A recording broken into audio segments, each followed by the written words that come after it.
cells of this RS cell, where they arise from the germinal center as well as the post-germinal center, they arise. And 90% of these cases are presented with this RS cell. So, RS cell is very important for exam. You have to write down the classical one, how it look like.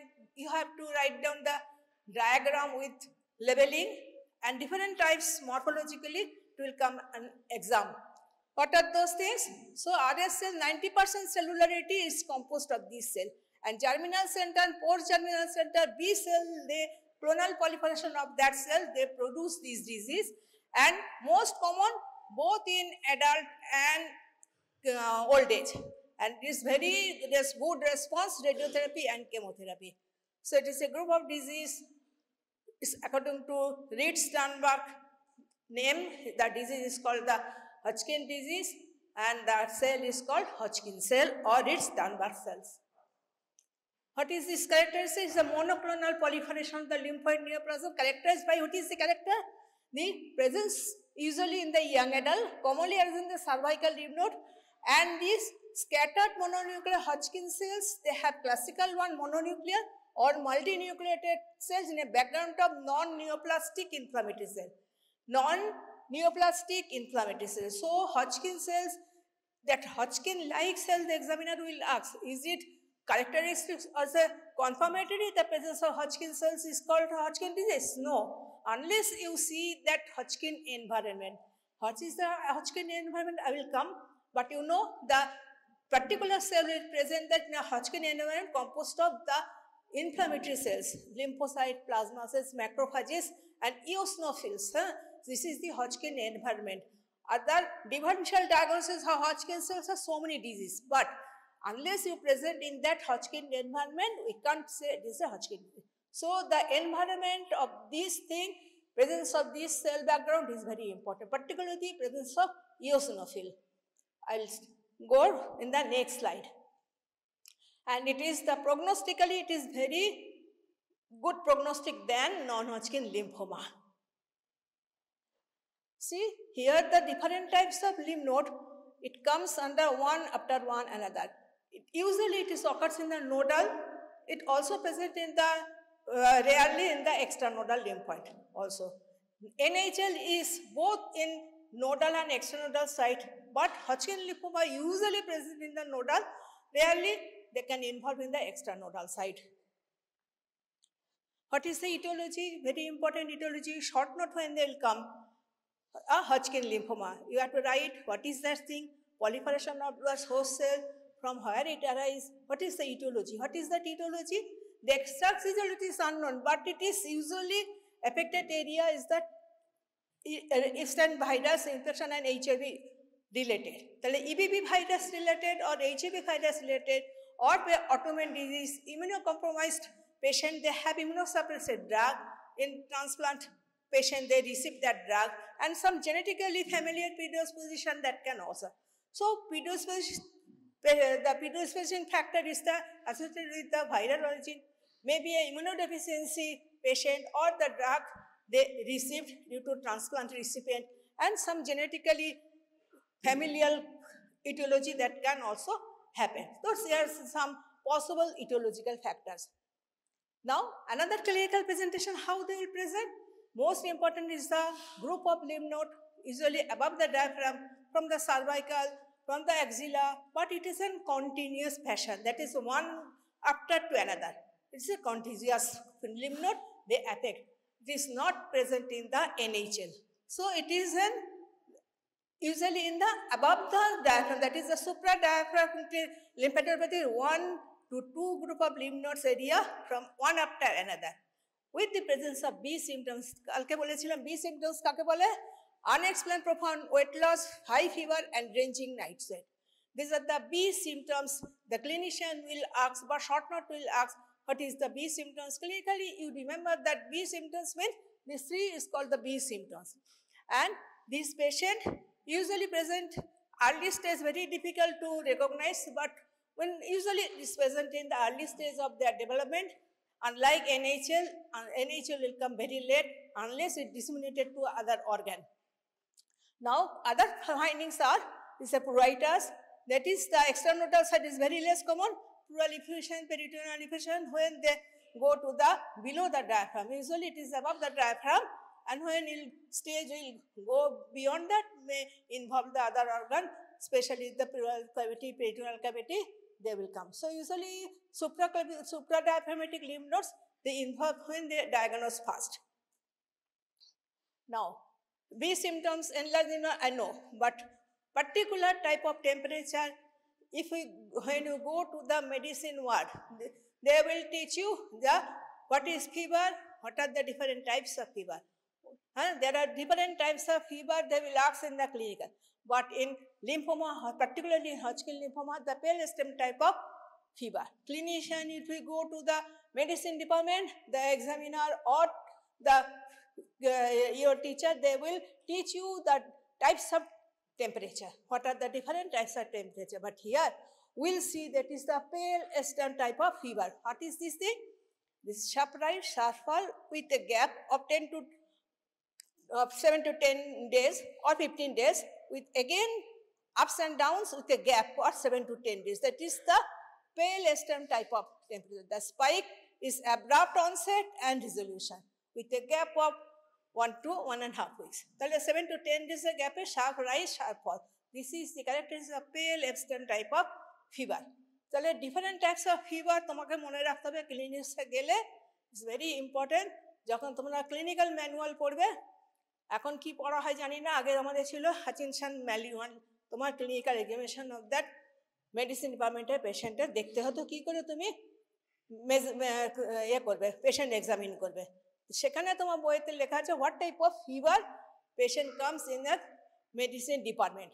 So one of this type of fever is the pale stem type of fever, usually found in Hodgkin lymphoma. Now, এইবারে classify করব কি করে। আগে যখন আমাদের পড়া হয়েছিল পুরনো বইয়ে দেখবে যে হজকিন, ক্লাসিক্যাল হজকিন লিম্ফোমা এই চারটে ভাগ ছিল: nodular sclerosis, mixed সেলুলারিটি, lymphocyte predominant and lymphocyte depletion. Now the WHO, they have classified into two. One is classical one, another separate nodular lymphocytic predominant Hodgkin lymphoma, NLPHL. তাহলে যখন classify করতে দেবে, প্রথমে broad classification দিবে classical Hodgkin, another হচ্ছে nodular lymphocyte predominant Hodgkin lymphoma. তাহলে দুটো classification হলো। নতুন বইয়ে তোমাদের এখন যে বই পড়বে তাতে এসেছে, পুরনো বইয়ে ক্লাসিক্যালি যে চারটে ভাগ আছে সেইটাই রয়ে গেছে, কিন্তু নতুন ক্লাসিফিকেশনে চলে এসেছে এইটা। Why this is divided into two? They have the molecular marker is positive in different. This 4 is similar thing, it is a separate one molecular marker. That's why they are divided into that prognostic factor. They are divided into two, classical one and another nodular lymphocytic predominant Hodgkin lymphoma, according to WHO 2022. তাহলে এইটুকু লিখবে যে দুটো ভাগ করে দেবে, classical ওয়ানে এই চারটে। তাহলে এবারে ক্লাসিক্যাল ওয়ান এটা কারা বেশি হয় না, ক্লাসিক্যাল ওয়ানটাই হচ্ছে 98%, বাকিটা হচ্ছে এই নডুলার ভ্যারিয়েন্ট। আর এর মধ্যে নডুলার স্ক্লেরোসিসটা হচ্ছে মোর কমন, আর মিক্স সেলুলারিটিটা হচ্ছে নেক্সট। তাহলে লেখার পরে যদি বলবে যে কোনটা কমন, ক্লাসিক্যালটা common, under classical that is the most recent nodular sclerosis, next one হচ্ছে মিক্স সেলুলারিটি। আস্তে আস্তে বোঝো, কারণ কোনটা কোনভাবে পরীক্ষায় আসবে, শর্ট নোট হিসেবে আসবে না এমসিকিউ হিসেবে আসবে জানা নেই। হ্যাঁ, এখন কোশ্চেন যেভাবে হচ্ছে আনইম্পর্টেন্ট কোশ্চেন, লং কোশ্চেন, বড় কোশ্চেন হিসেবে দিয়ে দিচ্ছে, কিন্তু তোমাদের একটা ব্রড স্পেকট্রাম নলেজ থাকো, কিছু জানা থাকলে সেটা কিছু অন্তত লিখে আসতে পারবে, সেই আইডিয়াটা করে রাখতে হবে। তাহলে এবারে প্রেজেন্টেশন কি না, হজকিন লিম্ফোমা কিভাবে প্রেজেন্ট করছে না, clonal proliferation, this is a RS cell, this is a pathognomony cell of this thing where it divide. It is an immunoglobulin H chain হচ্ছে rearrangement arising from the germinal center, P-germinal center. তাহলে Hodgkin sell কোথা থেকে তৈরি হলো, কোথা থেকে কোন lymphoma তৈরি হয়েছিল, আগেই ডায়াগ্রাম দেখিয়ে দিয়েছিলাম লিউকেমিয়া একদিকে, আর germinal centre, post germinal centre থেকে কি কি এনএইচএল হয়েছিল, হজকিন ছিল জার্মিনাল সেন্টারে। আর এই আরএস সেল কোথা থেকে পাওয়া যায়, এই জার্মিনাল সেন্টার থেকেও পাওয়া যায় বা পোস্ট জার্মিনাল সেন্টার থেকেও পাওয়া যায়। তাহলে আমি আমার অরিজিন অফ সেল আমি জানতে পারলাম। এবারে তাদের কি ক্যারেক্টার, তাদের ক্যারেক্টার কি না ইমিউনোগ্লোবিন 8 জিন তাদের রিঅ্যারেঞ্জমেন্ট হয়ে গেলে আমাদের কি হচ্ছে না এই সেল পলিফারেট করে যাচ্ছে। ক্লাসিক্যাল ওয়ানে তারা এইটা হচ্ছে অ্যাক্টিভেশন হচ্ছে, পলিফারেট করছে কেন? Activation of this NF that is a nuclear factor kappa light chain enhancer হচ্ছে সেই বি সেলকে অ্যাক্টিভেট করছে। তাহলে এই activator that is the nuclear factor kappa light chain যখন অ্যাক্টিভেটেড হচ্ছে সে তখন কি করছে বি সেলকে অ্যাক্টিভেট করছে এই আরএস সেল তৈরি করার জন্য আর তাদেরকে বেঁচে থাকার জন্য সাহায্য করছে। তাহলে ওই ফ্যাক্টরটা তাহলে কিভাবে অ্যাক্টিভেটেড হবে এই আরএস সেল তৈরি করার জন্য? এবারে কি বলেছি না ইবিভি এপস্টেইন-বার্গ ভাইরাস তারা কি করছে, বার্কিট পড়েছিলাম কালকে, এখানে কি করছে এরা এলএমপি প্রোটিন তারা কি করছে এই অ্যাক্টিভেট করছে এই ফ্যাক্টরটাকে। আমরা কালকে পড়েছিলাম বার্কেট লিম্ফোমায় ওরা বার্কেট সেল যেটা ছিল তাকে অ্যাক্টিভেট করেছিল, এখানে যে নিউক্লিয়ার ফ্যাক্টর যেটা তাকে অ্যাক্টিভেট করছে আরএস সেল তৈরি করার জন্য।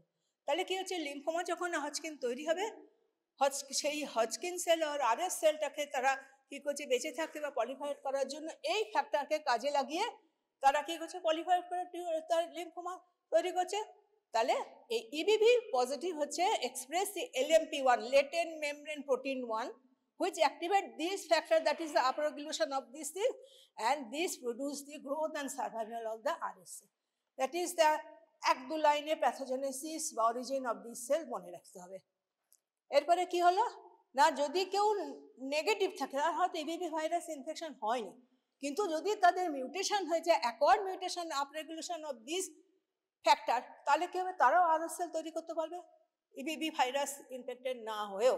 তাহলে ওরা অন্যভাবে তারা অ্যাক্টিভেটেড হয়ে আরএস সেল তৈরি করতে পারছে।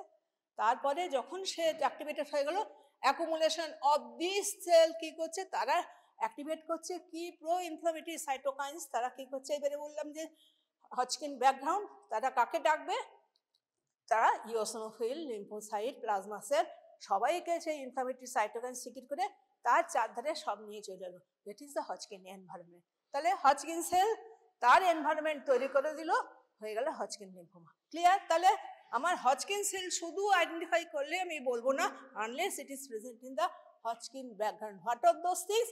These are the predominant cells of lymphocyte, plasma cells and eosinophils. So this is the classical.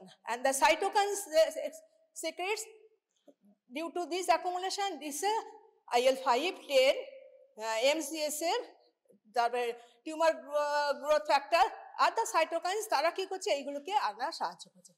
এবারে আরএস সেল ওরকম বাইনিউক্লিয়েটেড সেল অনেক জায়গায় পাওয়া যাবে। তাহলে তারা কি positive CD15 and CD13 positive but negative for 20 and 45। কেন এটা আলাদা করে দিয়েছে সেটা পরে আসি। তাহলে এই সেল কি করে অরিজিনেট করলো বুঝলাম, তার ব্যাকগ্রাউন্ড কি করে হলো সেটা বুঝতে পারলাম। সিডি মার্কারে কি কি পজিটিভ 15, 30 পজিটিভ, নেগেটিভ ফর 20, 45। তাহলে ক্লিয়ার হয়ে গেল আমাদের pathogenesis in short. Now pathophysiology once more. Epstein virus যে ইনফেক্টেড হয়ে গেল তারা কি করলো ইনফেক্টেড দ্য বি সেলকে ইনফেক্ট করলো express the latent membrane protein LMP1 protein তারা আপরেগুলেট দিস নিউক্লিয়ার ফ্যাক্টর হচ্ছে তোমার কে কাপ্পা বিটা তারা পলিফারেট করে বি সেলকে কি করলো মিউটেটেড করে দিয়ে আরএস সেল তৈরি করে Hodgkin lymphoma with the background of Hodgkin environment. Again this is a transforming হয়ে গেল কি জার্মিনাল সেন্টার বি সেল ইবিবি দিয়ে ইনফেক্টেড হলো আরএস সেল তৈরি করলো অ্যাপোপ্টোসিস হলো না পলিফারেট করলো সাইটোকাইন সিক্রেট করে তাদের ইনফ্লামেটরি ব্যাকগ্রাউন্ড তৈরি করে গেল। তাহলে এবারে আর ভুল হবে না যে ব্যাকগ্রাউন্ড কি করে তৈরি হয়ে গেল। এবারে হচ্ছে এপিডেমিওলজি কি আছে এটা বাইমোডাল বলেছি ইয়াঙ্গার এজ গ্রুপে হয়, সেকেন্ড পিক হচ্ছে তোমার ওল্ডার এজ গ্রুপে, অ্যাডাল্টে ইকুয়ালি এফেক্টেড বাট চিলড্রেনে তারা হচ্ছে male in more than female. আর নডুলার স্ক্লেরোসিস মনে রাখতে হবে কারণ অনেক সময় পরীক্ষা জিজ্ঞেস করে which one is the younger age group, that is the nodular sclerosis Hodgkin lymphoma found in the younger age group. Older age group হচ্ছে মিক্সড সেলুলারিটি ভেরিয়েন্ট। কেন এরা আলাদা পরে আসছি। তাহলে ইয়াঙ্গার এজ গ্রুপে যে নডুলার স্ক্লেরোসিস যদি কোনো সময় হিস্ট্রি জিজ্ঞেস করে ইয়াঙ্গার এজ গ্রুপ দিয়েছে কোন হজকিন লিম্ফোমা হতে পারে বলবে নডুলার স্ক্লেরোসিস ইয়াঙ্গার এজ গ্রুপে is common but elderly age গ্রুপে হচ্ছে তোমার মিক্সড সেলুলারিটি ইজ কমন। এবারে হচ্ছে কোথায় কোথায় হতে পারে দেখো, লিম্ফ নোড হচ্ছে সার্ভাইকাল লাক্সারি সব জায়গায় যাবে, মিডিয়াসিনাল হতে পারে বা external is very rare, other organ can involve. এবারে কিছু কিছু জানো মনে রাখো, নডুলার স্ক্লেরোসিস হচ্ছে এই লিম্ফ নোড, মিক্সড সলিডিটি, সবগুলো লিম্ফ নোড তোমাদের মনে রাখো যে অত ইম্পর্টেন্ট না হলেও যে সার্ভাইকাল আর তোমার সুপ্রাক্লাভিকুলার লিম্ফ নোড সাধারণত প্রেজেন্ট করে কমনলি, আদার অলসো ক্যান অকার। নাও যদি সে ট্রিটমেন্ট না করে পেশেন্ট, তারা কি করবে 2 to 3 years এর মধ্যে patient can give the poor prognosis, but with chemotherapy more than 80% patient cure, and this is very important that it is sensitive to treatment. If it is more than 80% can cure, without any treatment 90% say grave prognosis, and pathogenesis is still under research work. Now এবারে কি করে morphology, তাহলে পরীক্ষায় Hodgkin দিয়ে দিল, কি করে তৈরি হলো, এবারে মরফোলজি যখন বলবে এনি মরফোলজি মিনস তার হচ্ছে গ্রস অ্যাপিয়ারেন্স অ্যান্ড মাইক্রোস্কোপি, এটা আমরা সবাই জানি। তাহলে মরফোলজি যদি বলে right down the morphology is any disease, তাহলে gross appearance and microscopic appearance.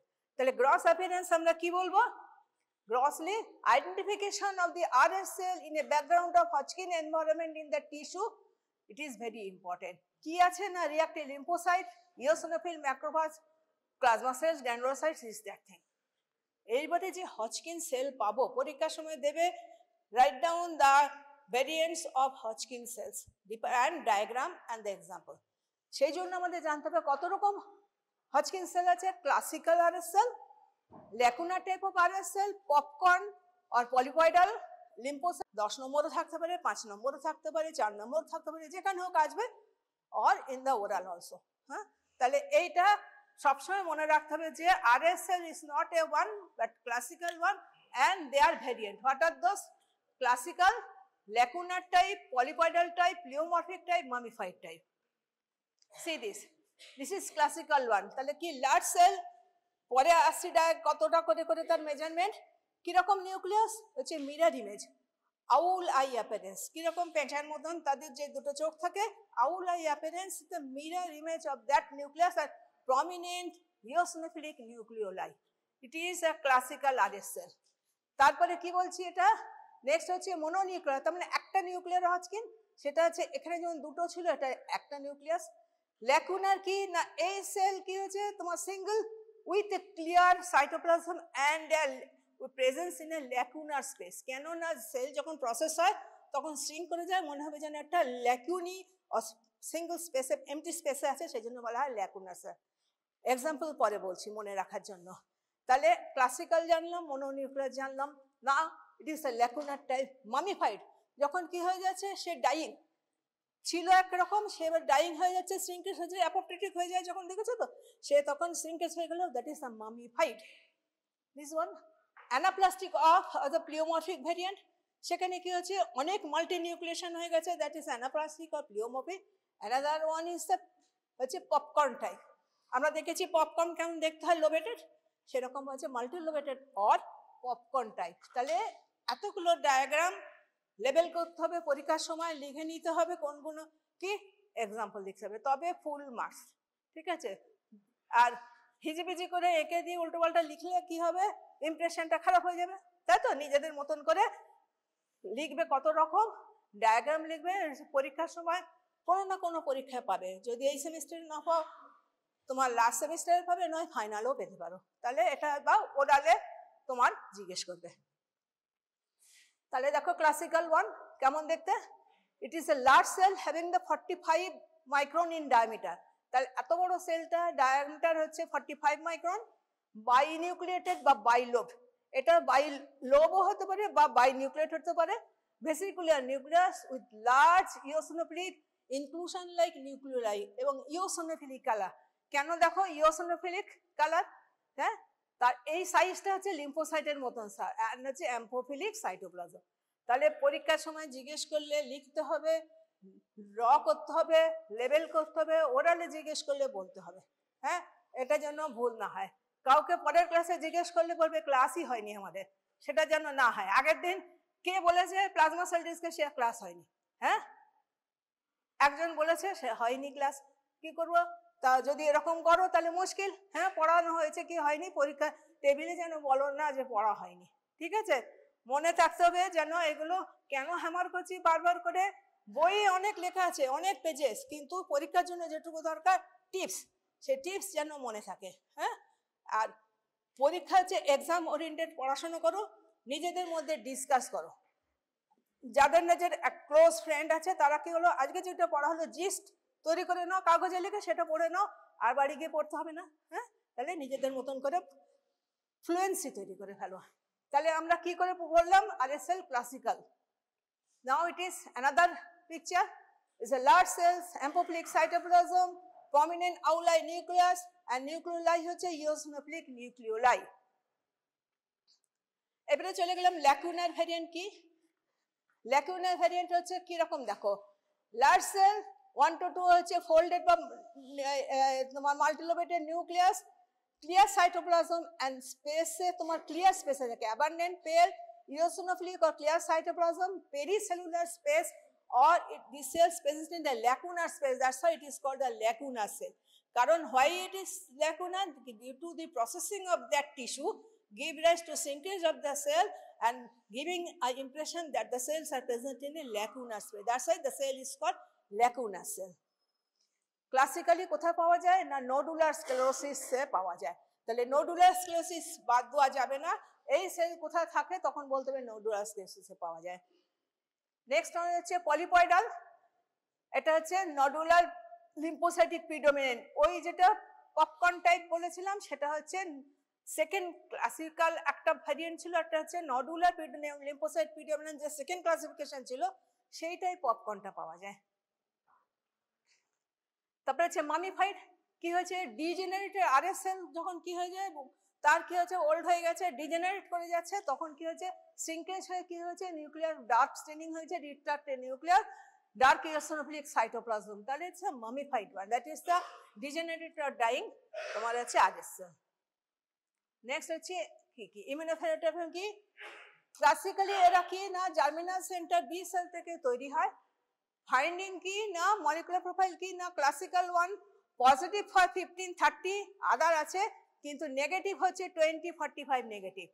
তাহলে নোডুলারের সঙ্গে তফাৎটা কি, এরা হচ্ছে পজিটিভ বা তোমার এরা নেগেটিভ, কিন্তু নোডুলার যে আরেকটা গ্রুপ করেছিল তারা এরা পজিটিভ, সেই জন্য দুটো আলাদা করে ভাগ করে দিয়েছে due to their molecular marker and that prognostic factor. ক্লাসিক্যালের সঙ্গে কেন তফাৎ করেছে না এরা ক্লাসিক্যাল 120-45 নেগেটিভ কিন্তু এরা হচ্ছে পজিটিভ। এবারে দেখো যদি বলে মিমিকাস অফ দ্যাট RSL, আমি বলেছিলাম যে অনেক জায়গায় RSL পাওয়া যায়, তারা কি হজকিন ব্যাকগ্রাউন্ডে না থাকলে হবে না, what are those DD of that cell, immunoblast ওরকম দেখতে হতে পারে, plasma blast, megakaryocyte, anaplastic lymphoma যদি হয়, large cell lymphoma, melanoma, large cell carcinoma, তাহলে এইগুলো হচ্ছে differential diagnosis of presence of RSL can mimic a Hodgkin disease, but it is not Hodgkin unless it is present in the Hodgkin background. Clear? তাহলে না থাকলে বলবো না, এইগুলো যদি বলে আর কোন ডিজিজে থাকলেই কি বলবো না, তাহলে আদার ডিফারেন্সিয়াল ডায়াগনোসিস হচ্ছে maybe you can remember one or two, but only you remember that it is not that only diagnostic, it can present other disease also unless it is present in Hodgkin background will not tell it is an Hodgkin lymphoma. Again, this is a single nucleus, classical one, it is a multinucleated, mummified, it is a lacunic cell, this is the cell and we presence in a lacunar space due to shrinkage of these cells, and another one is a multiple one, it's not your classification. So you will remember ছবি কেন বারবার দেখাচ্ছি, পরীক্ষার সময় লিখতে হবে, diagram করতে হবে, হ্যাঁ সেই জন্য। আবার বলছি cell this environment important, this thing is environment, কি কি থাকে histiocyte, eosinophil, lymphocyte, plasma cell সবাই থাকছে উইথ দিস হজকিন সেল, সেটাই হচ্ছে ইম্পর্টেন্ট। প্রেজেন্ট দেখো কিরকম অ্যাক্সিলারি সার্ভাইকাল। এবার হচ্ছে কি করে ডায়াগনোসিস করব, এই পেশেন্ট যখন ক্লিনিক্যালি মনে হবে যে লিম্ফোমা মেবি হজকিন মেবি নন হজকিন, কি করে করব, ডেফিনেটিভ হচ্ছে কি না বায়োপসি করতে হবে বা FNAC করতে হবে with this background and the classical cell, সেগুলো করতে হবে, কোর নিডল বায়োপসি করতে হবে, ল্যাবরেটরি টেস্ট কি করব, সিবিসি, অ্যানিমিয়া হবে কিন্তু নর্মোসাইটিক নর্মোকমিক, এখানে তো আরবিসির কোনো রকম কোনো অসুবিধা নেই, তাহলে সে অ্যানিমিয়া কিন্তু normochromic normocytic anaemia. Complete metabolic panel করতে হবে, কারণ কোন অর্গানে ইনভলভ হয়েছে, কি কি সায়েন্সের নিয়ে আসে metabolic panel, maybe in the liver function test, maybe in the kidney function test, all these functional tests we have to do. Liver যদি থাকে তাহলে হেপাটাইটিস অরিজিন কিনা সেটা দেখতে হবে, LDH correlates with this alkaline phosphatase, so these are the other panel করতে হবে according to the presentation of this case. আর x-ray, CT scan, PET scan কেন করতে হবে না, স্টেজ হচ্ছে important for the prognostic marker, because early stage is a good prognostic than the late stage, so that X-ray image will help us the prognostic marker as the stage of the disease progresses. So this is very important.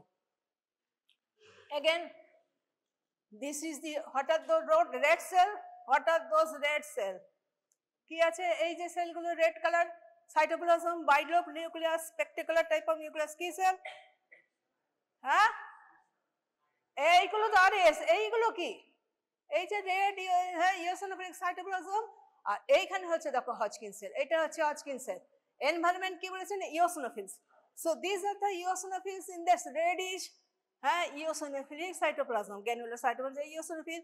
তাহলে বলছি যে background is important, আমরা যখন FNAC করব দেখবো যে এই এতগুলো সেল মিক্সচার হয়ে আছে উইথ দিস ব্যাকগ্রাউন্ড, তাহলে সঙ্গে সঙ্গে আমরা বলবো যে সাজেস্টিভ হবে Hodgkin lymphoma due to this background and presence of this type of cell, mononuclear or binucleated Hodgkin cells.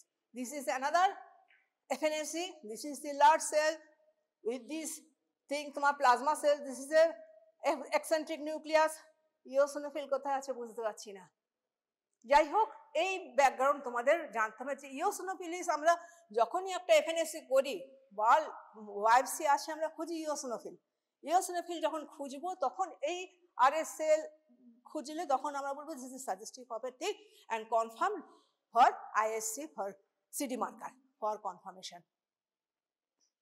নাও হচ্ছে কি দেখবো এবারে বায়োপসি করে যখন আমরা নোড যখন আসবে তখন দেখবো ইফেসমেন্ট, নোডুলার আর্কিটেকচার কি হয়ে যাবে, নষ্ট হয়ে গেল, তাহলে loss of nodular architecture, effacement of the nodular architecture, maybe nodule, maybe inflammatory cells in the background, scattered, different types of RS in the different classification. তাহলে সেই RS সেল কিরকম কিরকম খুঁজবো, আমি দেখে নিলাম nodular architecture loss, Hodgkin cell পাচ্ছি, background হচ্ছে হজকিন ব্যাকগ্রাউন্ড, এবারে সেল টাইপ খুঁজবো টু ক্যাটেগরাইজ দিস টাইপ, যদি দেখি যে ক্লাসিক্যাল ওয়ান হচ্ছে হতে পারে, যদি ল্যাকুনা থাকে তখন বুঝবো যে এটা নোডুলার স্ক্লেরোসিস হতে পারে বা পপকর্ন টাইপ, হ্যাঁ থাকতে পারে। এবার তার প্রিডমিনেন্সি অফ দ্য সেলস কখন বেশি কখন কম সেটা দেখে আমরা ক্লাসিফাই করব হোয়াট টাইপ অফ ক্লাসিক্যাল আর what type of Hodgkin lymphoma like this.